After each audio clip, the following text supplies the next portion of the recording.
DXDC News Break. Mayong adlaw mga kasama niyang balita karong okasa.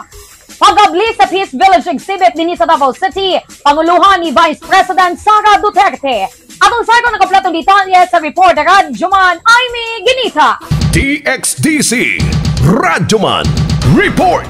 Mutambong si Vice President Sara Z. Duterte sa pag-arangkada sa tulo ka adlaw nga Peace Village exhibit dinhi sa SM City Davao. Sa interview sa Araman Davao kang Attorney Elisa Lapinia, Office of Presidential Advisor on Peace, Reconciliation and Unity kung OPAPRO Director for Eastern Mindanao, ang aktibidad parte kini sa selebrasyon sa 2023 National Peace Consciousness Month nga adunay temang kapayapaan, responsibilidad ng bawat mamamayan.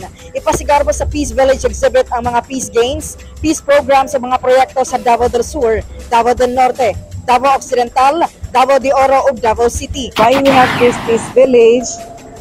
It is actually a reminder. This celebration is a reminder sa tanang taga Davao region nga ang kining kalinaw, mulungtad lang yun ni siya, no? Masustain lang nato ato ang peace games kung kita magtinabangay.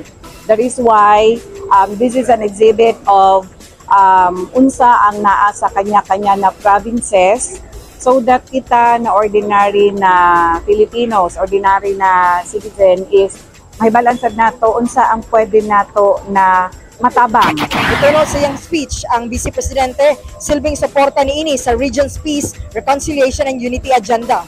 Utambong usab sa aktibidad sila Secretary Layo Magno, Special Assistant to the President for Eastern Mindanao, Davao del Norte Governor Edwin Hubahib, uban pa mga opisyales ilawom sa mga LGUs dinhi sa Davao Region.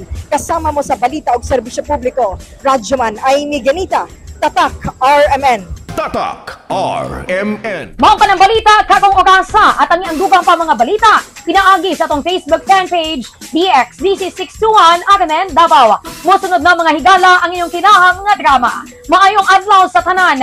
Ako ni Radyoman Barbarona, Tatak RMN. DXDC News Break.